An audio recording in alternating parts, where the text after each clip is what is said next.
A show based on the facts, honesty, the man, the myth, the legend, Constitutionalist Joseph M. Leonard.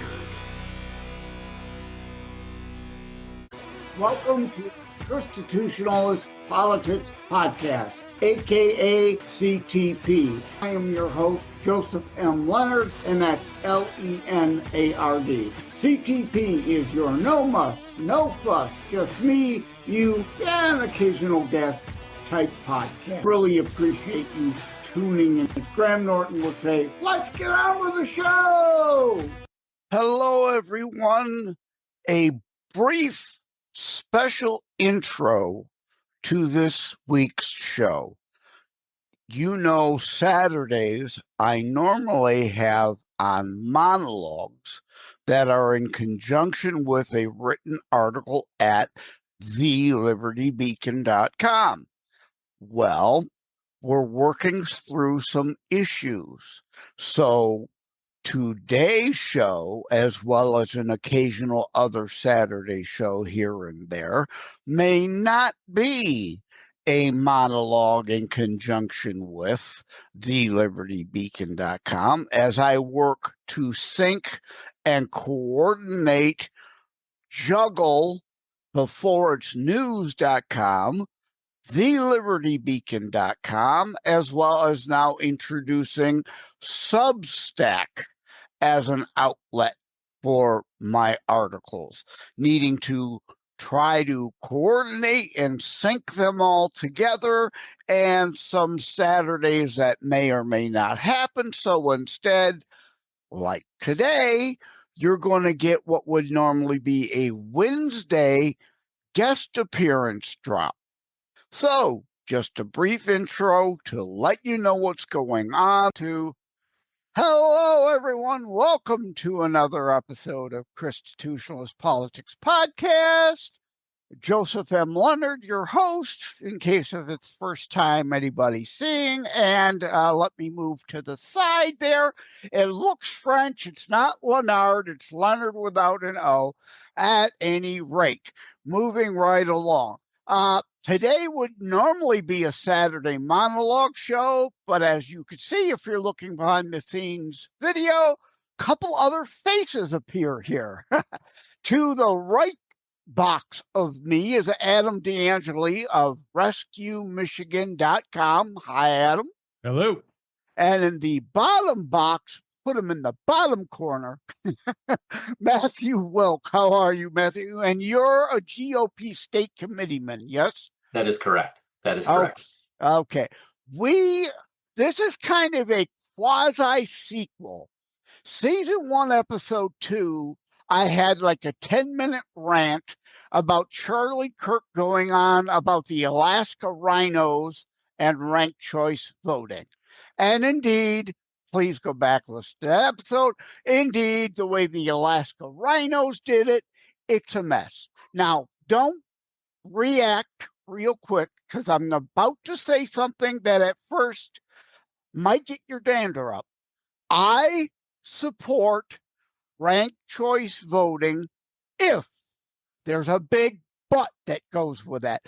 If and when it's done as it was originally intended, and some places do it in a closed primary only. And I don't mean a fake closed primary like Michigan, where anyone can walk up and say, oh, I'll be a Democrat today. Give me that ballot. Or I'll be a Republican today. Give me.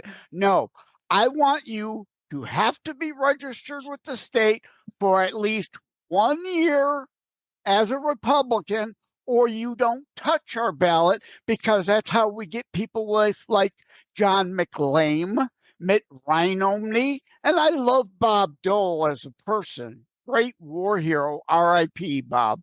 But presidential candidate? No. Now, ranked choice primary, closed, real primary, I'm not saying it would have changed it, but it could have changed it.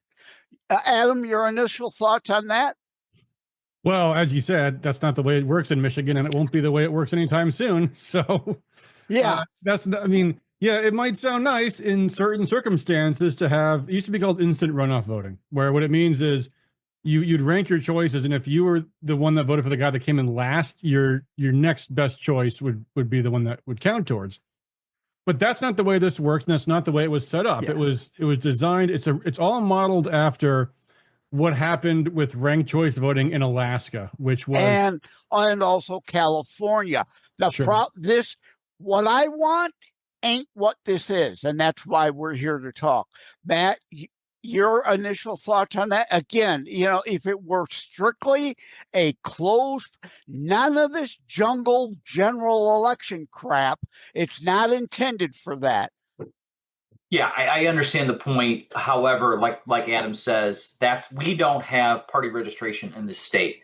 If you were following politics in the last cycle around November, you saw a lot of data coming from places like Nevada and Pennsylvania and Florida about how many people in a particular party had already cast a ballot. And how did they know that? Because they knew that person was party registered and they matched up with who already voted. Michigan does not have that. Would Michigan be a better state election-wise if it did? Probably, because what you see is what you do as a party member is you then can do a couple things. You can make sure that your party members get out to vote, number one. And number two, you spend a lot of time, all the states I mentioned, allow for no affiliation or independent. And then we spend our time talking to the independents and saying, hey, this guy's a kook. You don't want to vote for him. And I don't know if I'm going to get you to be a member of my party, but I certainly might get you to vote my way the next time around. So this is not that. Exactly. That's my point. But I felt I had to say that at the start as full disclosure, because if you do listen to season 1, episode 2, you will hear me say Charlie didn't give you the full story. He was absolutely, positively 1,000,000,000% right about Alaska rhinos wanting to rig the primary for Murkowski and to also keep Palin from a House seat. Is that the way you've seen it, Adam? Yeah, that was exactly how it was set up. That's exactly why it was set up that way. So in the case of Sarah Palin, what happened was there was this 3-way race between Sarah Palin, Nick Begich, I guess you pronounce it. Begich, yeah. And then this Democrat, Mary Peltola. So what happens is, and this is the way, see, the thing people need to understand is Democrats don't play fair and they're not honest people. So what you'll have is, you'll have the one candidate that runs as the Democrat Socialist of America candidate, the extremist. You'll have another one that runs as the I'm just a moderate, average, ordinary working man Democrat type, who's, of course, actually in his heart just extreme as any others are. But the game plays well with voters. So they'll go, okay, well, I don't want to vote for that extremist, but I'll vote for the Republican and then maybe the moderate as my second choice. Or if I'm a moderate Democrat, I'll vote for the moderate Democrat or the extreme Democrat as my second choice, because the way the Democrats are is they hate Republicans viscerally, whereas Republicans, a lot of average Republican voters don't see things that way. So the way it shakes out inevitably is you'll either get the far left or the middle left. I mean, look at the governor race. You'll have, imagine, we won't, but imagine if we had a ranked choice voting system in 2026, where all the Democrats will vote for the Democrat for their first choice and Duggan for their second choice. Republicans will vote for, most of them, the Republican their first choice, Duggan their second choice. And if not, some of them will even vote for Duggan for their first choice, the Republican for their second choice. So the odds, so the Republican now has 2 candidates to beat. And that's the way it's going to always go. Because in any race you have more Republicans or, say, a libertarian, they're taking votes away from the Republican side, whereas the Democrats are all going to get all of their votes counted. Like, I remember when I was a poll worker in Detroit, I saw Democrats spoil their ballots because they would vote for Democrat and also for the Workers' Party. Like, there was all kinds of stuff like that going on in Detroit. Well, when you have ranked choice voting and your vote counts no matter what, you can vote for both of them. Oh, well, this is the Democrats' way of avoiding losing races for Green Party candidates and third party candidates being spoilers. All of it works to their benefit. And It'll work to their benefit for the extreme left candidates. It'll work to their benefit for the moderate left candidates. Now, two things on what you said there. I want to, one, real libertarians would generally pull from a Republican. What I call the modern day libertarians would vote for the Democrat. So in some cases, there's a wash. But in the case of Trump in the 2020 election, if just 10% of those voted libertarian in the battleground states, it could have shifted, most likely would have swayed that election. And the other thing you said is about the left, the commie fascist sociocrats, as I call them, liars. Not put on my partisan hat. I'm not all rah, rah, rah, hooray for my side and hooray for my guy or gal, as long as they got an R by the name. We got plenty of rhinos, CNOs, and I dare use the hashtag of late, fake MAGA, that I wouldn't trust as far as I could throw either. But now, Matt, what is your next thoughts on this? Now, I would take it from a different angle. So the discussion is all about this kind of being above board. It's very not. Okay. So, for example, in the same Alaska House race, so Nick Begich lost to Lisa Murkowski in the Senate race, and he turned around the next time and ran for House. And there were 4 Republicans and 4 Democrats, and remembering that the top 4 advanced to their final one. Okay. And so the leader, the winning Republican, was Nick Begich. He waited until after the primary was over, and then the other 3 Republicans dropped out. So what it did was it made the top 3 Democrats. And among the top 3 Democrats was a guy named Eric Hafner. And Eric was, if I have it correct, Eric was a felon that was in prison in another state that had thrown his name in the hat. It is very susceptible to rigging, to cheating. Okay. It is very easy to put another candidate on the ballot. In the state of Michigan, for example, to run, this is probably across the country, to run for U.S. House, you need 1,000 signatures. Well, you grab 1,000 signatures for somebody that may not even exist. That's not really a lot. That's not a lot. And that person might not exist. And now you're rigging it. Okay. Now, I'll give you one great example. And that's exactly why they want it here, the rig elections, just like the commission ballot initiative for redistricting. It was all a scam by the Democrats to have a commission created that they knew they would be able to control, because the House and the Senate at that time was Republican control. Correct. And the districts wouldn't go their way. They saw the success of that, as well as the lying of the ballot B for supposedly to codify Roe into that law. It eliminated statutory rape, which means pedophiles roam free without consequence. What does that have to do with an abortion, other than a pedophile may impregnate an underage girl and then, of course, rush her to a clinic to kill it? But I'm sorry, I interrupted.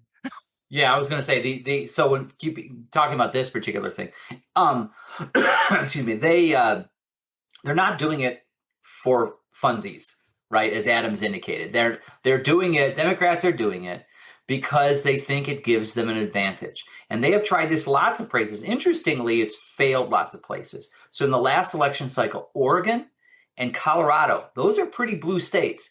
They both turned it down. So this is the left of the left wing that is pushing this. In fact, I saw an interesting tweet today. Someone had done some legwork that it is actually in the platform of the Communist Party of the United States. They are pushing for ranked choice voting. If that tells you, and I'm not a big hey, my side likes it and the other side, but this one ought to tell you something. Yeah. If communists are supporting it. Yeah. And again, back to the top of it. If it were indeed above board only for a closed primary, I'd be all on board. But again, this ain't that. And exactly like those other initiatives, I said, the left only does it because they want it. Now, Republican outsiders might also think it's attractive, thinking it will help defeat Rhino insider. I've been involved in politics since 78, so people might consider me an insider, but I'm not part of the deep state establishment hack part wing of the GOP in Michigan. So outsiders think, well, hey, it'll allow us to beat those establishment hacks. But as we just discussed earlier, Alaska rhinos did it to protect Marinoski, the insider deep state candidate. This is not what that is about. Adam? Well, sorry. I mean, to start with, you have to understand our whole system of government leans towards the left. It leans towards people that want to spend taxpayers' money, people that want to have power, and therefore the limited government types are always going to be on the fringes. So the result of that, first off, is that the left acts as a more cohesive unit. So suppose you had instant runoff voting, ranked choice voting in a general election, and there's two wings of the Democrat Party. There's the progressives, the far left, and then there's the establishment left, right? On the right side, same thing. You've got the MAGA movement and the libertarian people versus the establishment Republican types. The issue is, okay, the third party voters. The Greens will all bubble in Democrat for their second choice. Libertarians may very well not bubble in Republican for their second choice. Right, because as I said, a lot of them are libertarians these days. Well, but some of them are also going to say the lesser of two evils is still evil and not pure enough for me and yada yada. Whereas the Greens are much more likely to say, I'd rather a Democrat than a Republican, so this way I can vote Green, and then I can vote for Socialist Workers Party for my second choice, and the Communist Party for my third choice, and the Democrat Party for my fourth choice, and they'll all count because I get to vote for all of them. That's the way it's going to work. So it's inevitably going to inure towards the center left, which is what they want. They want to make it so that they will first of all have their center left candidates beat their far left candidates, and they'll also let their center left candidates beat any Republican candidate. And that's the way it's going to inevitably turn out. Yeah. And as Matt said, they know what they're doing. The Democrats never pursue any election reforms that are not going to benefit them politically. They know better. And that's exactly where this push is coming from. That's where you see the money's coming from. That's what this is all about. Absolutely. Now, Matt, before I get your next comments, I have an email from the Oakland County Republicans. As you heard, as we head into summer events and festivals, you'll likely be approached to sign a petition for RCV. Proponents claim it's a common sense reform, but don't be fooled. The OCRP stands with Michigan Fair Elections Institute in strongly opposing RCV. The system is misleadingly marketed as voter-friendly when in reality it's confusing, disenfranchising, and undermines the integrity of our elections. I won't read the rest of it, but Matt, I take it you agree with that, yes? As do I. 100% agree with my good friend Vance Patrick, who penned that letter. I can give it a very easy example for anyone who lives in Southeast Michigan. One of our largest suburbs is Livonia. Livonia is holding a primary coming up in a couple of weeks. All right. Livonia has 20 candidates for 4 seats. How many do you vote for in your ranked choice voting? 4, 8, 12, 16? Who knows? Nobody knows. And it's beyond that. It's confusing to me. Right. It appears to me to be a ripoff. If I walked up and knocked on your door and I said, I got this great plan and all it requires is that you give me $1,000, you'd probably pull out a gun. Okay. You would not believe me. You earned that $1,000 and you're not going to give it away based on what I tell you. Now, how valuable is your vote? Is your vote worth $1,000? You bet it is. It's worth a lot more than that. And they're walking in saying, trust me, this isn't going to take away your vote. I don't believe it, and I don't think anyone else should either. Yeah, and I also have an email from Darlene Hennessy from earlier before stating on June 27, the Michigan Board of State Canvassers will review the 100-word summary for the petition and place RCV on the 2026 ballot, blah, blah, blah, blah, blah. If you choose to speak, focus on concerns such as, and I couldn't go, but I did write a letter, the dishonest or misleading wording of the proposal, which is true, the fact that it does not clearly explain what RCV is. Purposefully, they don't want to do that. They want to keep it murky and high level and one or two better selling points while they're sneaking a bunch of crap like ballots in the back door via a van at Cobo Center in the middle of the night. Oh, and I meant to say at the top of the show, I hope people haven't tuned out, if they're not from Michigan. This is important for you. Because if they do this here in Michigan, it may be coming to a purple state near you. This is mainly about purple states or even blue states, some red, so they can weaken the red states, strengthen their blue states, corrupt the purple states like they have other initiatives. So this applies to Michigan and to probably you next, and misleading claims that present existing election laws as if they were new reforms. Right, Matt? That's what I wrote in about. You're being clearly deceptive. If A, B, C, and D, but A and B are already in the law, and you're trying to highlight them, that is clearly, purposefully, willfully, malice aforethought, deceptive. There's no question. If you recall, remember our ballot initiative about voting, and they put out an ad, the left put out an ad that said, this protects voter ID. What they had left out was that it didn't make voter ID mandatory. So they were pushing this ad, and if you looked at the language that they proposed, you have to have summary language. It can be no more than 100 words. And in 100 words, ranked choice voting was like 5 of the 100.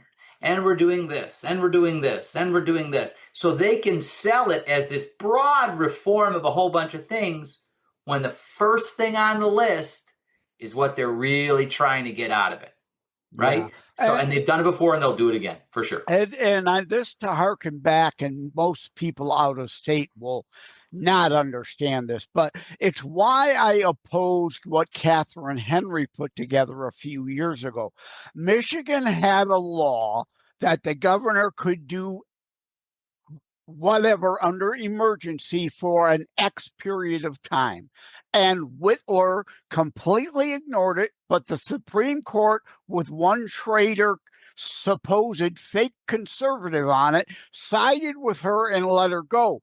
The Catherine Henry thing was yet another thing. Rather than just repealing the Emergency Act and replacing it with simple language, she had like 10 pages of all kinds of shit packed in there. And I'm like, no, let's just repeal the one law, put another one paragraph thing into the Constitution, not 20 different things all crammed into one. Do you remember that, Adam?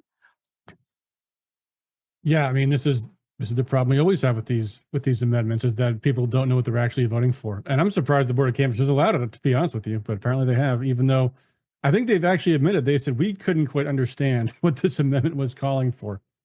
Well, but usually voters are inclined to vote no on things they don't understand. But yeah. Well, that the question of, are we going to have the organized opposition to it that the Democrats are going to have in support of it, because they got Proposal 2 pushed through a couple of years ago, just because that we were out mobilized, we were outfunded, and they just were able to persuade voters. This is just No big deal. This is election integrity stuff. Well, the board of canvassers were clearly leaning left, and they wanted any excuse to allow it on. But there's like 2 Democrats and 2 Republicans in the board of canvassers. Yeah, well, are they really Republican? Yeah. No, Tony Daunt is the chair, and he is a very staunch Republican. What they are facing is a 2-2 vote puts it to a local court in Court of Claims or Ingham County, both of whom they couldn't possibly be further left. So the question before them is, do you take your medicine now or do you take it later? Yeah. And they want to get this, to have some time to build the money necessary to fight this.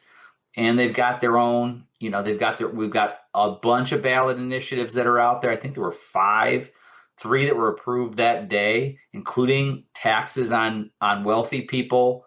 I can't remember what the other couple were, but of course, taxes increases would be there. The left are always pushing for that. We're already illegally above the state allowed income tax level. Rhino Rick Snyder did that, and of course Whitler wasn't going to undo it. So we're already above constitutional level there. But Adam, to what we were all alluding to, the 100 words, that they put the flowery stuff in the 100 words, and nobody reads the other 400, 500,000 words of the full thing to be deceptive. Yes, Adam? Well, precisely. Please elaborate. Yeah, that's all there is to it. That's all there is to it. If a constitution amendment does 100 things, like for example, in a couple of years ago, Proposal 3 not only legalized all abortion up until the moment of birth, but it also created an individual right to be sterilized. Well, people didn't know that was in the proposal at all. And anything that's, even if things are in the 100 words, people tend to nor the elimination of that actually was in the 100 word summary, and people didn't realize what that was actually calling for. Neither was the elimination. Neither was the elimination of statutory rape or and that, of course, the slippery slope. We knew it would be pushed to be infanticide post-birth, like what Gosnell is in prison for still in Pennsylvania, birthing a baby on a botched abortion and just leaving it there to die unattended. To heck with the Hippocratic oath of do no harm and treating both patients. And other things that was snuck in that abortion proposal. But again, they sold it as, we're just codifying Roe. But like you said, most people are opposed to abortion up to the point of birth, and especially not beyond, but they didn't listen to what all was really in it. Well, that's the problem with direct democracies. People vote for things they don't understand. Unfortunately, that's also the problem with a constitutional republic, is that lawmakers also vote for things they don't understand. But that's just kind of the way things go. With a few great exceptions, but for the most part, we pass things and then find out what's in them later. Right. I mean, look, the thing about it is that probably most of your viewership, they're on the top end of knowledge about politics. Drive down the street. If you're in the 1% and 99 people go by you, they neither know nor care, right? They'll care when things start getting bad, but they don't know and they don't care. Now, for the worry for Republicans is that Donald Trump's not going to be on the ballot ever. Okay? So how are you going to get those people who don't care to, number one, understand, and number two, vote? That's a challenge. And that's a challenge that's before every member of our state party, county party, local parties, but local politicians, all our challenge. And of course, the norm of a midterm is that whoever holds the White House party-wise loses seats in the House and the Senate. So we're already having to buck a trend that isn't in our favor. And as you say, getting people to understand it so that they then know why they really need to care. And they need to not only just get off their duffs in midterms, but primaries. Certainly. Yeah, absolutely. Yeah, right, Adam. We lined up with a lot of these, and people will say in November, oh, I don't want to hold my nose and vote for. Well, where were you the last year and a half when you could have been working to get a better candidate to win the primary so you wouldn't have to hold your nose in November? But you were too lazy, caught up watching TV all the time to actually attend any meetings, go to a rally, do any real homework on what was going on, right, Matt? Yeah, that's correct. I mean, that's it.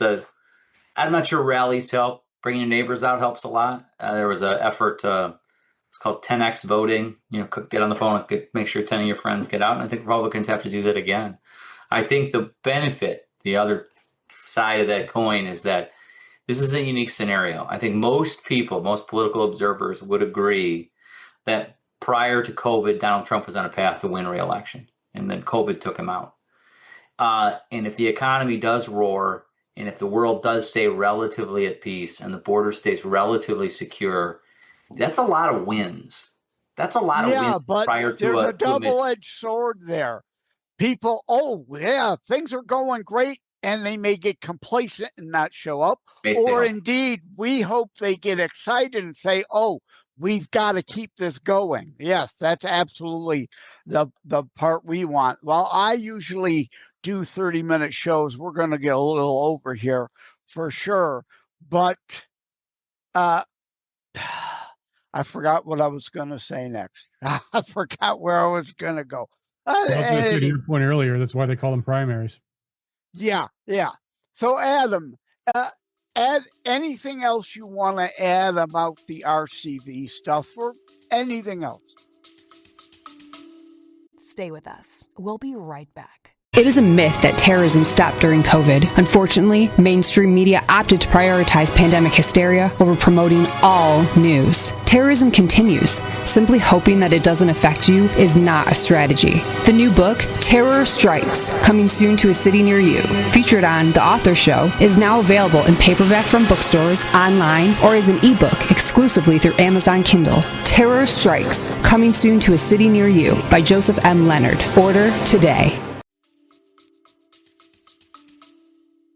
Well, I mean, in general, ballot proposals, when in doubt, vote no. And 90% of them are tax increases, and the rest of them are, these highly funded projects for special interests. Which is, in fact, I just saw there's another one being talked about. In fact, my former client/boss Gary Glenn came up in this discussion, which is that there's a group that's out there calling to regulate speech in politics and to limit the ability of the utility monopolies to engage in electioneering, which I have to say, on one hand, sounds appealing to me because the utility monopolies did indeed spend millions of dollars stolen from forcibly taken from taxpayers to lie about Gary Glenn and to interfere in his election. But that being said, there is no decent motive behind this. And what they're really trying to do, and what this ballot proposal really will do, again, how you see how the media will lead people to think this is about one thing when it's actually about another, is they mandate in this proposal that nonprofit organizations, private organizations be forced to disclose their donors and report everything they do as political spending, which is completely unconstitutional, but they're going to still try to do it. They're going to still try to put in the Michigan Constitution. So if it were to pass, you would probably have at least a federal lawsuit, challenging it on First Amendment grounds. But that's what this proposal is all about, is eliminating the ability of citizens to organize and engage in politics, which includes discussions about candidates and campaigns and issues. And one thing that a lot of people forget about these issues is that the origin of donor privacy comes from the civil rights movement. It came from the fact that people were nervous to donate to civil rights causes because they're afraid of being lynched. And that's why the courts recognized that participating in politics includes donating, because spending money is participating in politics, and it's a right to do so, also to do so anonymously. Correct. And that right goes back all the way to the founding of our country, and the writings, the anonymous writings around the American Revolution. We have a long and storied history of it. Franklin wrote under silence do good. I'd like to joke I'm going to write under loudmouth ne'er-do-well, but Right. my audience knows I can't pass the lame puns. But a couple things what Adam said, Matt. Well, one is that sometimes they can word something as a negative and a no as a yes. They can trick you that way, right? There's a meme I like to share often, and I'll try to remember to edit it into the behind the scenes video for those viewing there. A sign that says vote no, we don't need it, we can't afford it. To Adam's point, yeah, when in doubt, generally better to vote no, but it could be a trick question where the no is actually eliminating something good. So there's that. And I had another thing, and now I've forgotten that too. So at any rate, Matt, any other additional thoughts on this or anything else? Yeah, well, to Adam's point, there's always the thing behind the thing, right? You don't need a constitutional amendment to stop DTE and consumers' energy from donating to political campaigns. You just need a law. You would say you can't charge, we're going to dial back any rate increases you want equal to the amount of money you give to political campaigns. And they would stop it immediately. Because you don't need a law, why don't they just pass it into a law? And the reason is because all the other stuff that's in there that Adam referenced it can't be done through the passage of a law. It can't be done, period. It's a big issue. People also need to keep in mind that lawfare in Michigan is a real thing, okay? And as well as Trump has beaten that back nationwide and it's gotten quieter, it's still there. And the Democrats would like nothing more than a series of laws that they can enforce when they control every part of the government, which they've done before, and they can go after Republicans to squelch them. I mean, Dana Nessel filed a lawsuit against some of the two of the largest donor people on the right for doing something that the left does 1,000 times a day. There's a group called Arabella Advisors. Projection always. Yeah. Yeah. There's a group called Arabella Advisors. What they do is they're a wealthy fund, and they get rich liberals to give them money, and then they parse it out to one of a million different organizations. In the 2020 election, they spent $1.6 billion, right? Yeah. And what do they want to do? Well, we got to shut off what the Republicans do. Yeah. So, to Adam's point, when in doubt, vote no. And in this one, it's a no. Yeah, all behind the scenes, legalized backroom campaign finance, money laundering, and it just doesn't even touch PACs and things of that nature. And indeed, as you alluded to, I've got a graphic, if I can remember to add that too, that shows most of the bigger corporations are not, they're thought of as, they're corporations. The GOP is the party of corporations or something like that, right? So they all give to, no, the biggest companies are left-wing donors. And I'll try to remember to put that graph in. And indeed, you kind of alluded the old adage, the issue is never the issue.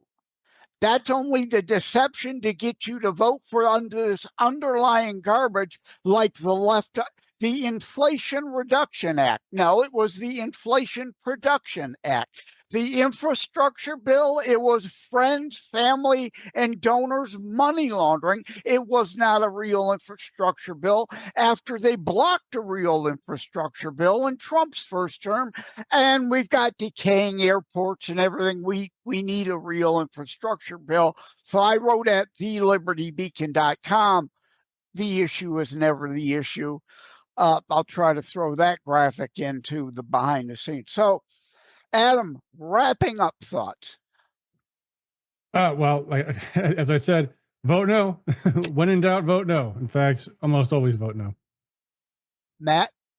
Yeah, I look, if you can't explain it and someone can't explain it to you, don't do it. Simply just don't do it. Your vote is more valuable than your money. If someone did this to you with respect to your money, you never give it away. You're about to give your vote away. Don't do it. I'm going to go back to the OCRP letter. Claim it's a common sense reform, right? They want to attach the common sense label to all of their convoluted distortion plans. That's correct. No doubt about it. Absolutely no doubt about it. Okay, well, thank you both, gentlemen. I really appreciate it. I'm sure there's something we've missed, and in order to really fully explain it all, it would take us 3 hours. We don't have 3 hours. Excellent. So thank you both. Take care. God bless. All right. Thank you very sir. much. Bye-bye. Good to have. The Constitutionalist Politics Podcast, normally in conjunction and corresponding with articles, can normally for the Saturday monologue shows be found at thefordsnews.com, Substack, and find extended show notes, including related links, in the Buzzsprout episode edition of the transcript. Thank you for having tuned in for Constitutionalist Politics Show. If you haven't already, please check out my primary internationally available book, Terror Strikes, coming soon to a city near you. Available anywhere books are sold. If you have locally run bookstores still near you, they can order it for you. And let me remind, over time, the fancy high production items will come. But for now, for starters, it's just you as a very appreciated listener by me. All substance, no fluff, just straight to key discussion points. A show that looks at a variety of topics, mostly politics, through a Christian U.S. constitutionalist lens. So again, thank you from the bottom of my heart. Take care. God bless. Like and subscribe to Constitutionalist Politics Podcast and share episodes. We need your help. Wham Radio, 1600 AM and 92.7 FM is your conservative flamethrower. Weekdays, Steve Gruber starts things off at 6 a.m. Gruber gives his perspective on the issues of the day. At 9 a.m., Glenn Beck blazes the airwaves with his nationally syndicated program. From noon to 3, it's Dennis Prager. At 3 o'clock, it's Wham's own Thayrone X. On the Edge, Thayrone tells it exactly as he sees it. At 6, it's The Dana Show, your conservative alternative. At 8, don't miss Joe Pags. Weekends are filled with conservative talk as well. Fingers Malloy, Thomas LeDuc, The Abolitionists Roundtable, A Moment of Clarity with Pastor Rick, Your American Heritage with Ed Bondarenka, Dave Janda's Operation Freedom, and Dick Kupke's Trigger Talk. You can even get links to Wham podcasts from Dave, Dick, and of course Thayrone, all from their pages on our website, whamradio.com. Keep it locked on Wham Radio, 1600 AM and 92.7 FM in southeastern Michigan, and whamradio.com anywhere in the world.